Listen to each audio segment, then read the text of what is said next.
Bismillahirrahmanirrahim. Assalamualaikum warahmatullahi wabarakatuh. Bismillahirrahmanirrahim. Amma ba'du. Puji syukur kita panjatkan kepada Allah Subhanahu wa taala yang mana pada pagi hari ini kita masih diberikan kesehatan dan kesempatan sehingga kita bisa berkumpul di tempat ini. Yang kedua kalinya salawat serta salam tak lupa kita haturkan kepada junjungan alam Nabi besar Muhammad sallallahu alaihi wasallam. Semoga kita mendapatkan syafaat beliau di hari kemudian. Amin ya rabbal. Bapak Ibu guru yang saya hormati, pada kali ini izinkan saya destinasi terkait dengan penerapan budaya positif di SMP Negeri 1 Atap 4 Suera. Nah, ini untuk materi sekarang.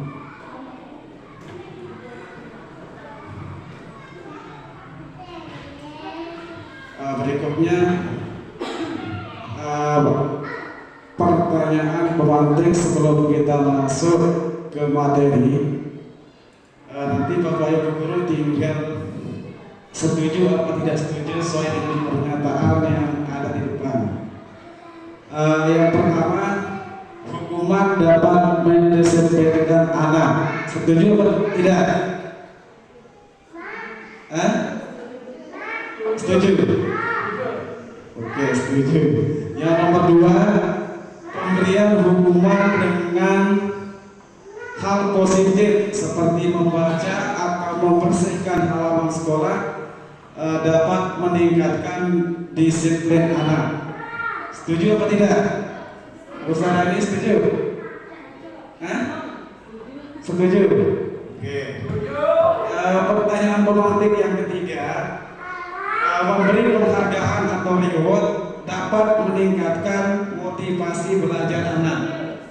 Setuju? Setuju? Oke. Nah, berarti dari ketiga pertanyaan pemantik ini semua ibu guru menjawab setuju. Ya, nanti kita lihat ya.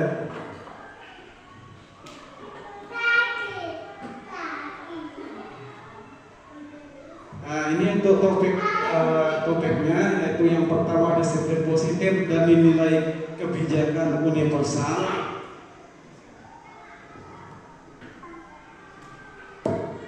Yang pertama adalah disiplin positif. Secara umum disiplin positif ini maksudnya adalah suatu pendekatan atau cara untuk menerapkan disiplin dari dalam diri anak tanpa hukuman atau hadiah atau reward. Ya, ini pengertian disiplin positif secara umum. Artinya adalah suatu pendekatan untuk menerapkan disiplin dari dalam diri anak tanpa hukuman atau hadiah atau reward. Nah, disiplin positif perlu diterapkan baik di lingkungan keluarga maupun lingkungan sekolah. Dengan menerapkan disiplin positif, nanti diharapkan tindak kekerasan dapat terhindari atau diminimalisir. Yang berikutnya slide.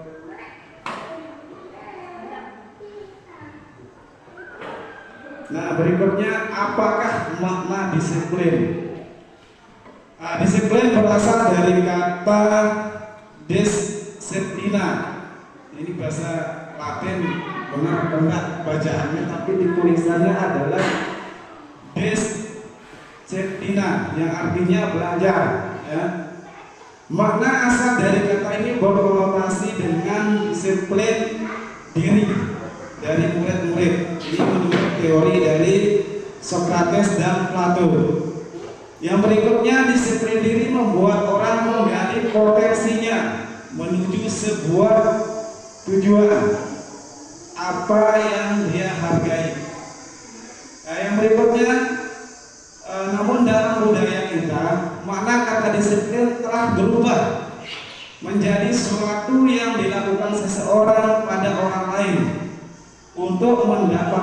kepatuhan. Kecenderungan umum adalah menghubungkan kata disiplin dengan ketidaknyamanan, bukan dengan apa yang kita hargai atau pencapaian suatu tujuan mulia. Ini pengertian disiplin menurut dari segi bahasa. Yang berikutnya adalah nilai-nilai kebijakan universal.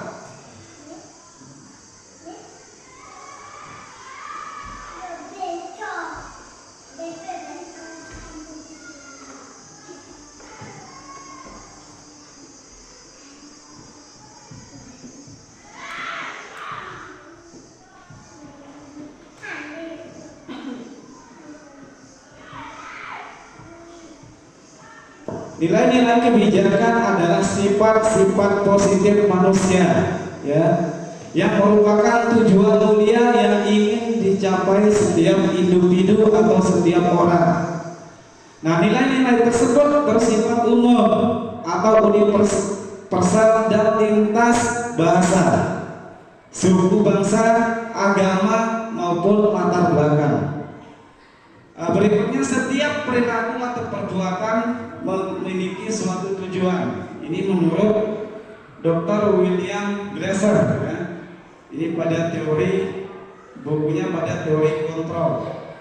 Yang berikutnya, dengan mengaitkan nilai-nilai kebijakan yang diyakini seorang, maka motivasi intrinsipnya atau motivasi ke dalamnya akan terbangun, sehingga menggerakkan motivasi dari dalam untuk mencapai tujuan mulia yang diinginkan. Nah, ini menurut Diane Gosen, ya. Yang berikutnya, nilai-nilai kebijakan yang ingin dicapai oleh setiap anak Indonesia kita kenal. Nah, ini di dalam kurikulum Merdeka ada istilahnya profil pelajar Pancasila, ya. Nah, profil pelajar Pancasila itu yang pertama adalah beriman, bertakwa kepada Tuhan Yang Maha Esa dan berakhlak mulia. Ini yang pertama, ya, nilai-nilai kebajikan universal terkait dengan profil pelajar Pancasila. Yang kedua adalah mandiri.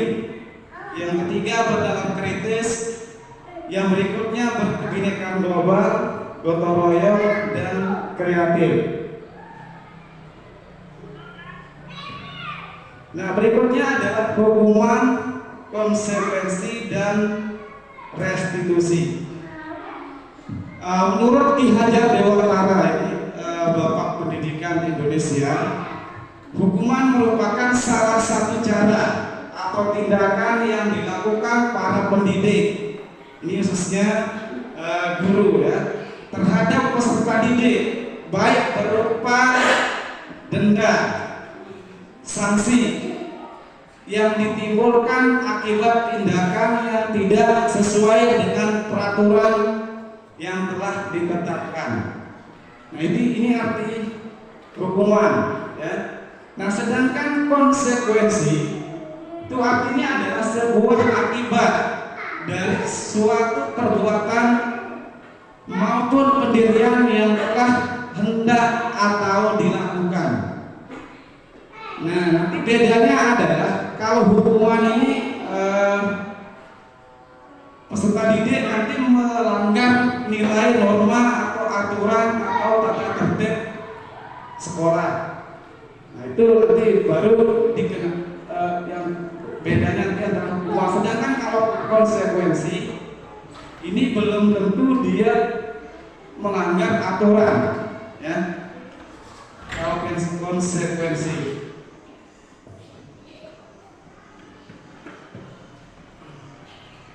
Nah, berikutnya, ini tindakan guru ada beberapa pertanyaan. Yang pertama, mencatat 1000 kali di dalam buku kalimat "saya tidak akan terlambat lagi karena terlambat ke sekolah". Nah, pernyataan yang pertama ini apakah termasuk hukuman atau konsekuensi? Hah? Hukuman. Yang lain? Hah?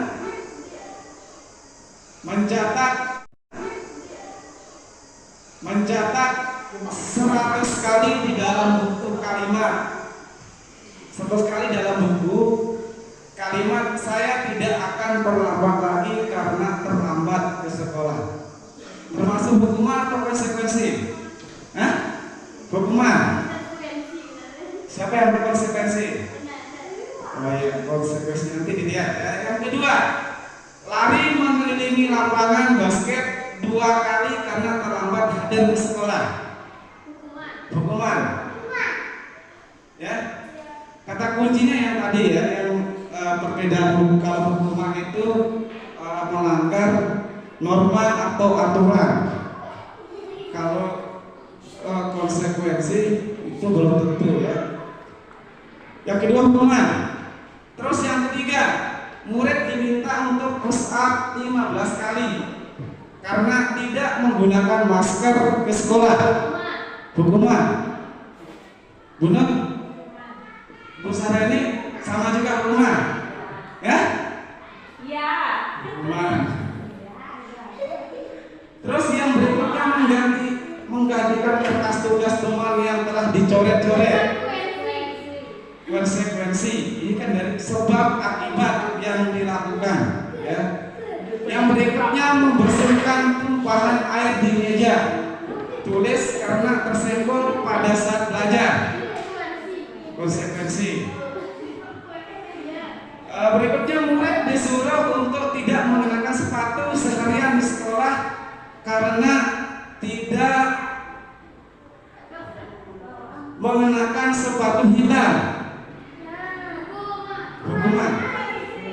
Hah?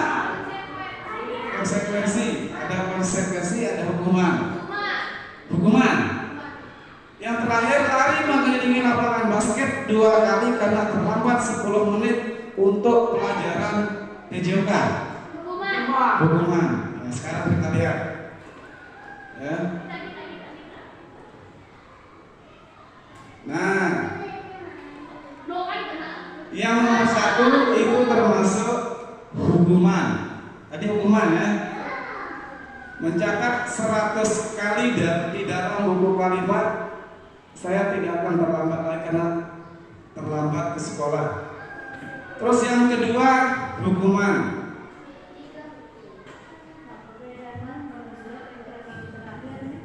Ya. Lari mengelilingi lapangan basket 2 kali karena terlambat 10 menit untuk pelajaran PJOK. Kalau hukuman itu kan peserta didik melanggar norma atau aturan yang berlaku. Nah, nanti aturan itu bisa jadi dia aturan sekolah ataupun kesepakatan kelas nanti yang disusun sama bapak ibu guru atau wali kelas dengan peserta didik. Nah, nanti tergantung kesepakatan apa saja yang disepakati. Nanti kalau sudah kesepakatan berarti itu nanti harus dilaksanakan seperti itu. Nah, yang konsekuensi yang keberapa? 1, 2, 3, 4 menggantikan kertas tugas teman yang telah dicoret-coret. Ini kan konsekuensi dari apa yang atau sebab akibat yang dilakukan. Ini kan misalkan si A ini menggantikan kertas tugas temannya yang telah dicoret-coret. Itu adalah akibat dari perbuatannya pada saat mencoret-coret kertas tugas temannya. Nah, ini nanti perbedaan hukuman dan konsekuensi. Sebelum kita lanjut, ada yang ditanyakan? Belum? Besar ini. Nah, berikutnya restitusi, ya. Restitusi artinya menciptakan kondisi bagi murid untuk memperbaiki kesalahan mereka sehingga mereka bisa kembali pada kelompok mereka dengan karakter yang lebih kuat. Restitusi juga merupakan proses kolaboratif ya, yang mengajarkan murid untuk mencari solusi untuk permasalahan mereka dan membantu murid berpikir tentang orang seperti apa yang mereka ingin menjadi, tujuan mulia, dan bagaimana mereka harus memperlakukan orang lain. Nah, ini pengertian restitusi. Restitusi itu adalah menciptakan kondisi bagi peserta didik, yang mana nanti peserta didik itu secara langsung menyadari kesalahannya dan mau memperbaiki kesalahan tersebut. Nah, itu arti dari restitusi. Nah, ini berikutnya ciri-ciri restitusi. Yang pertama, bukan untuk menebus kesalahan, ya, namun untuk belajar dari kesalahan. Ini ciri yang pertama. Nanti kata kuncinya adalah bukan untuk menebus kesalahan. Yang kedua, memperbaiki hubungan, entah itu hubungan antara kelompok ataupun dengan temannya ataupun dengan bapak ibu guru, ya. Yang berikutnya adalah tawaran atau bukan paksaan. Yang keempat, restitusi menuntut untuk melihat ke dalam diri. Ini ke dalam diri pribadi maksudnya.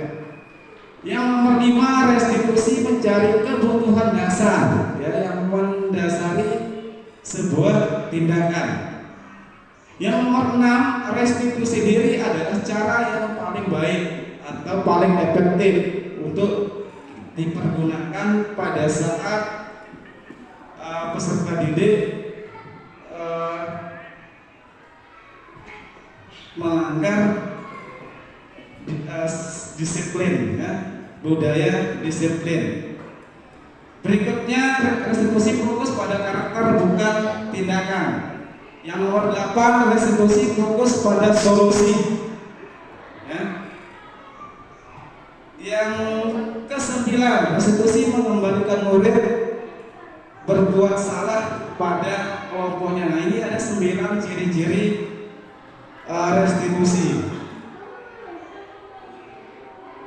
Berikutnya 5 posisi kontrol.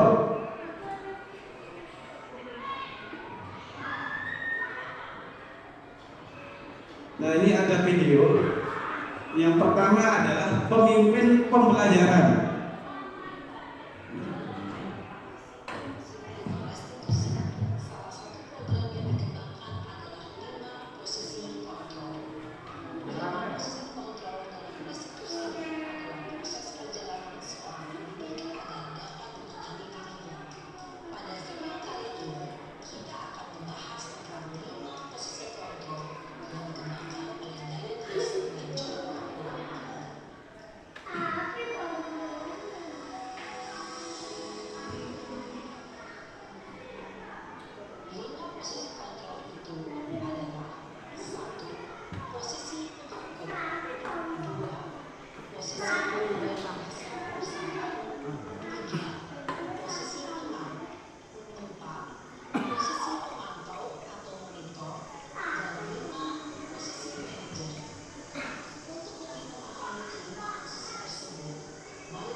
Bapak Ibu Guru, dari tayangan video yang tadi, kira-kira Bapak Ibu Guru posisinya di mana? Dari tayangan video yang tadi, kira-kira Bapak Ibu Guru posisinya di mana? Tadi pembuku membuat rasa bersalah, teman, manajer, dan apa satu tadi? Sebagai pemantau. Yang keempat, yang terakhir manajer. Nah, kira-kira dari kelima posisi kontrol itu, Bapak Ibu Guru selama ini posisinya di mana?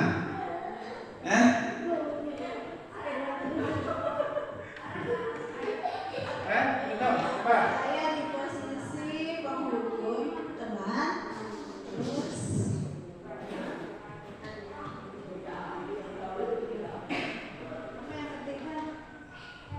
yang ketiga teman, yang kedua rasa bersalah. yang satu lagi itu sudah Kalau bersalah ini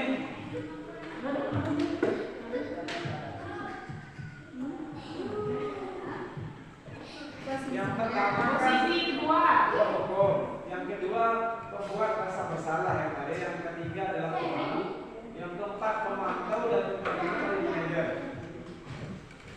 1, 2, 3, 4 yang saya 1, 2, 3, 4. Ya.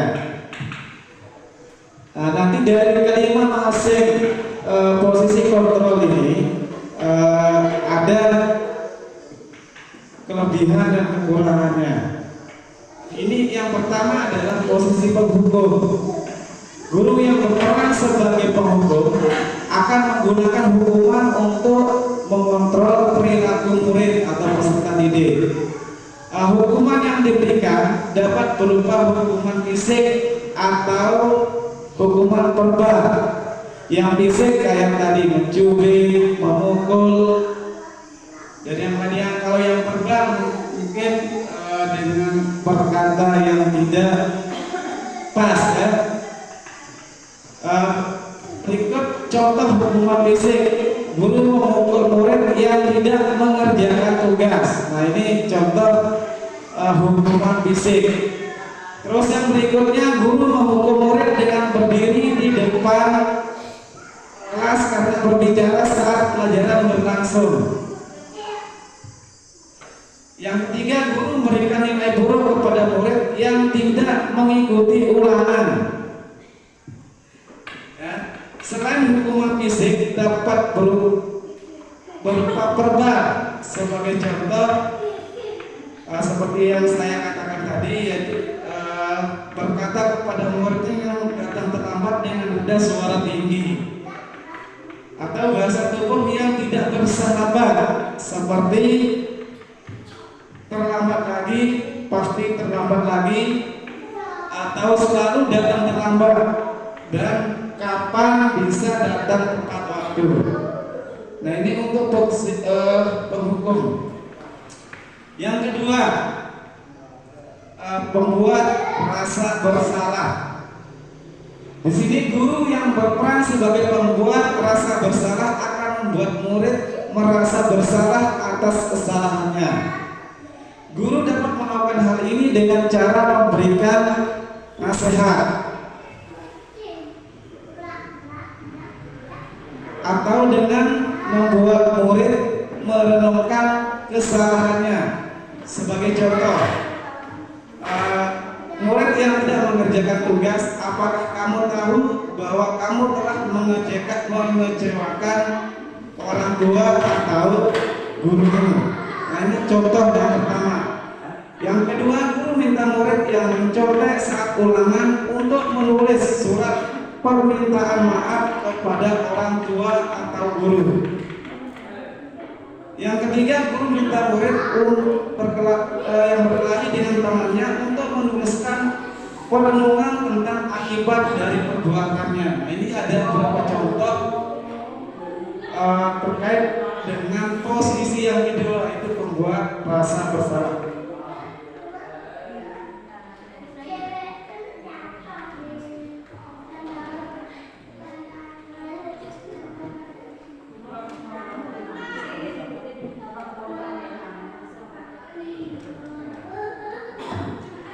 Yang ketiga berikutnya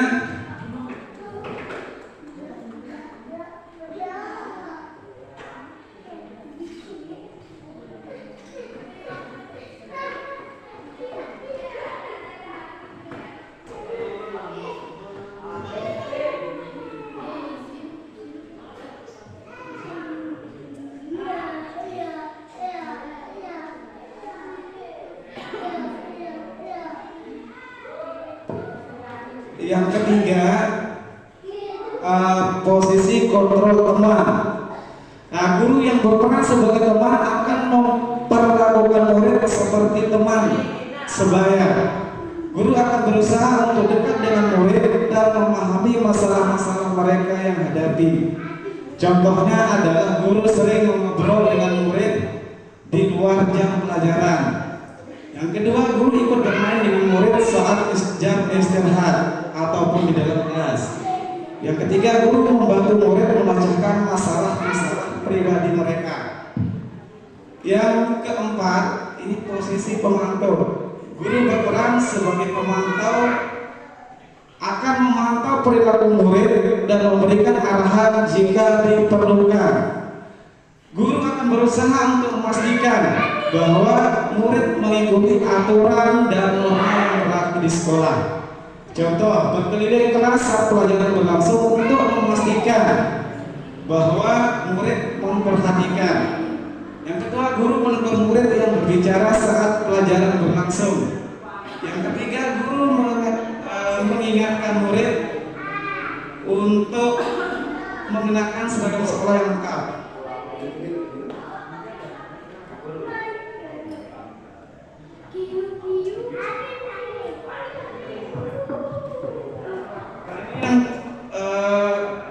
Keempat, yang kelima adalah sebagai manajer. Guru yang berperan sebagai manajer akan mengelola kelas dengan cara yang efektif dan efisien. Guru akan menciptakan lingkungan belajar yang kondusif dan memotivasi murid untuk belajar. Contohnya menyusun rencana pembelajaran yang jelas dan terarah. Guru menggunakan metode pembelajaran yang bervariasi dan sesuai dengan kebutuhan murid. Dan yang ketiga, guru memberikan umpan balik yang positif, konstruktif kepada murid. Nah, ini ada video. Kira-kira dari video ini, ibu guru yang di video ini posisi kontrolnya di mana?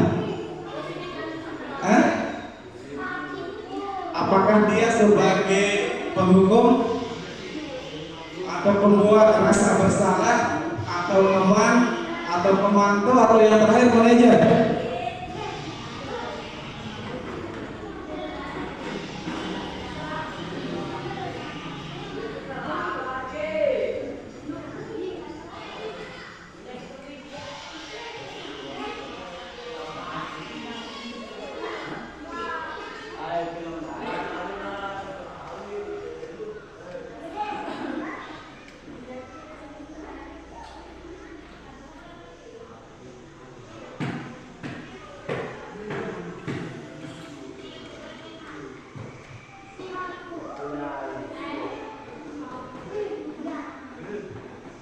Nah, yang tadi ibu di video tadi,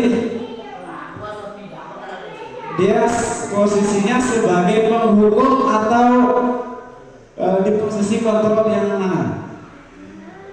Belum. Penghukum. Yang video yang tadi, tadi kan penghukum yang berkata dengan nada suara tinggi, ya, dan seterusnya. Nanti dari kelima posisi kontrol itu yang lebih efektif itu adalah yang pemantau dan manajer. Kalau penghukum nanti kadang anak itu akan dendam kepada kita sebagai guru. Kalau kita sebagai teman, nanti wibawa kita sebagai guru itu akan tidak diraup.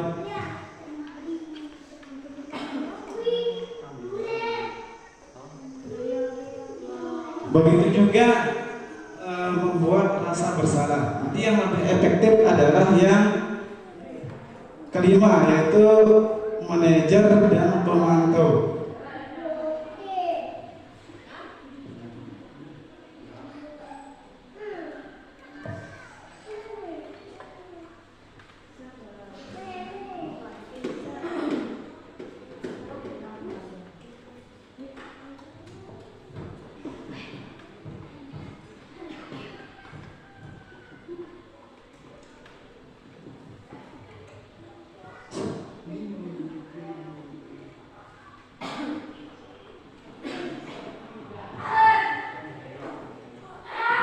Ini segitiga restitusi untuk menangani peserta didik yang tidak disiplin atau melanggar aturan. Yang pertama adalah menstabilkan identitas. Berdasarkan prinsip membuat kesalahan adalah bagian dari proses pembelajaran. Berikutnya berperan menggeser identitas murid dari identitas gagal ke identitas sukses. Berikutnya jangan mengkritik murid yang sedang mengalami identitas yang gagal.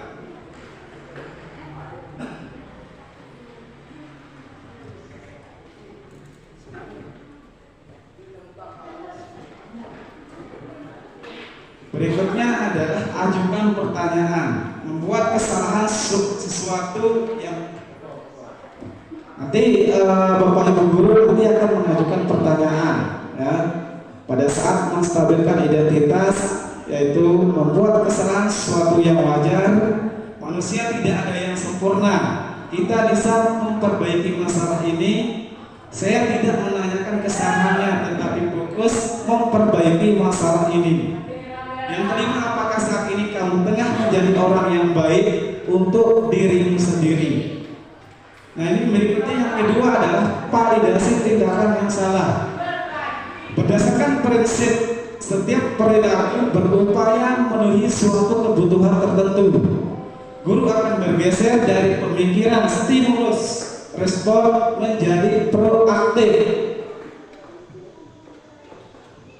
Berikutnya, mengenali dan mengakui kebutuhan murid. Ini dapat memperbaiki hubungan dengan murid.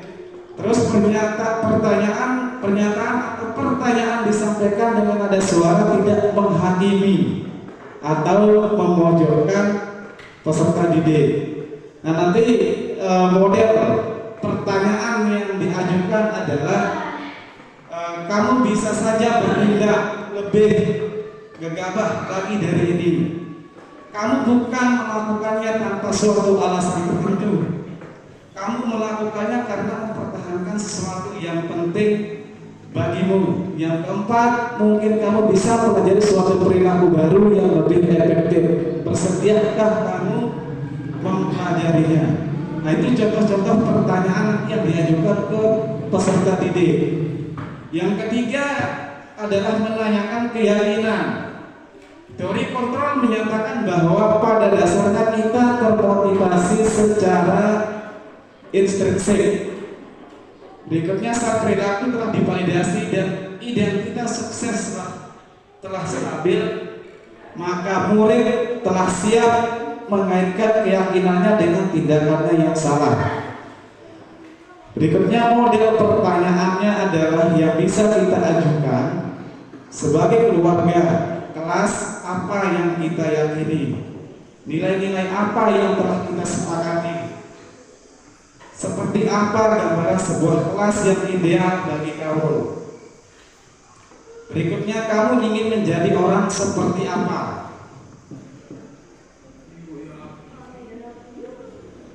Nah, itu adalah segitiga restitusi. Yang pertama, validasi tindakan, sampai yang ketiga. Nah, hal-hal yang perlu diperhatikan dalam segitiga restitusi, yang pertama adalah perilaku yang salah perlu dikaitkan dengan nilai-nilai atau keyakinan-keyakinan yang telah disepakati atau dituju. Kedua, kesediaan orang yang melakukan kesalahan untuk memperbaiki masalah. Yang ketiga, pemecahan masalah sebisa mungkin relevan atau memiliki hubungan dengan masalah yang ada. Yang keempat, perlu adanya suatu usaha perbaikan dari pihak yang berbuat kesalahan. Perlu dedikasi waktu dari pihak yang berbuat kesalahan, tanyakan kapan seterusnya.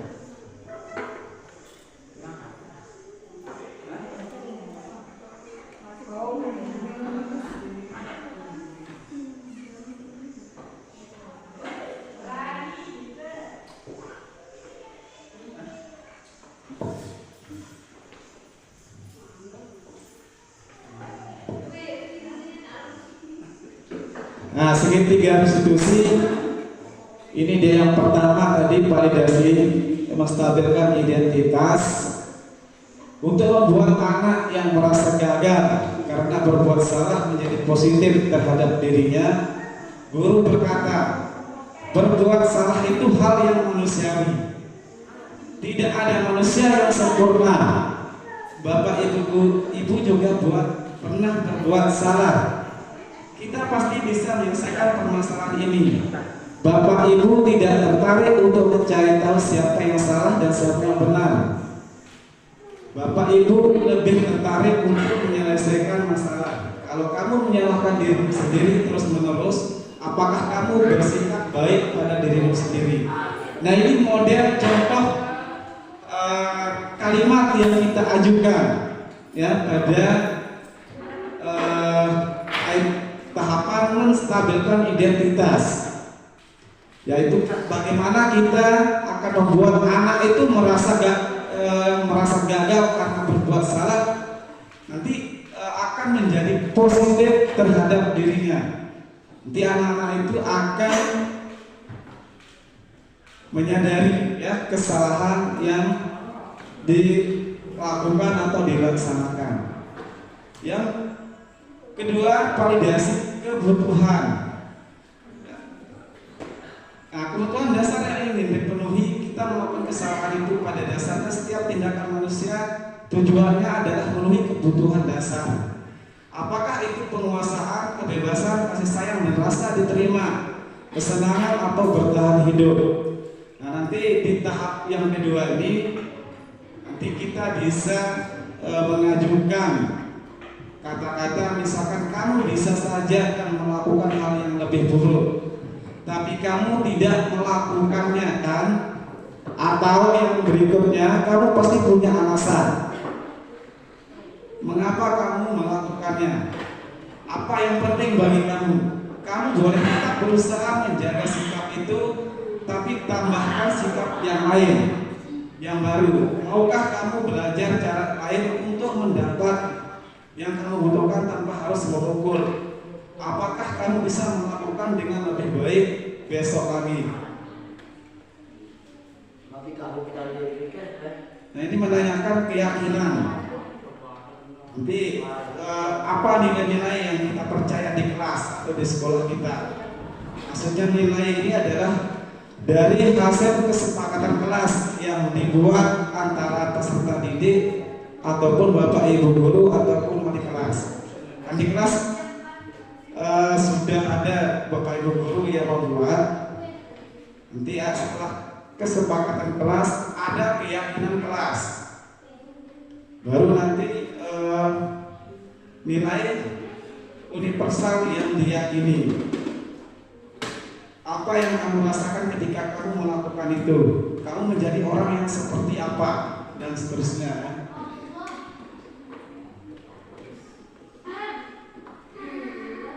Nah, ini slide-nya sampai ini sudah habis.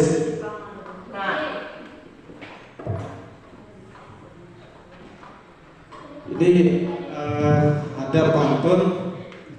Jika di Jepang ada bunga sakura, di Indonesia ada bunga kamboja. Guru memang berjasa dalam hidup kita. Tidak salah jika kita harus memuliakannya. Ya, ini terkait dengan disiplin positif. Nanti bagaimana kita sebagai guru pada saat anak-anak melakukan atau melanggar kesepakatan kelas atau aturan sekolah, nanti bagaimana cara kita untuk menangani anak tersebut tanpa harus sebagai penghukum seperti yang tadi, akan tetapi nanti kita sebagai pemantau atau manajer ya, yang nantinya anak-anak itu dengan sendirinya menyadari kesalahannya, sehingga solusi yang ditawarkan adalah peserta didik yang akan menemukan solusi seperti apa yang diinginkan dari permasalahan tersebut. Nah, itu tujuannya bukan saja pada saat anak melakukan kesalahan langsung kita suruh lari keliling atau dicubit dan seterusnya. Akan tetapi itu tidak akan membuat efek jerah ya pada anak kita. Sebelum saya tutup, mungkin ada yang ditanyakan. Bu ini ada nggak yang ditanyakan? Tidak ada. Yang lain? Ya, kalau tidak ada, saya cukupkan sampai di sini. Wabillahi taufiq. Assalamualaikum warahmatullahi wabarakatuh.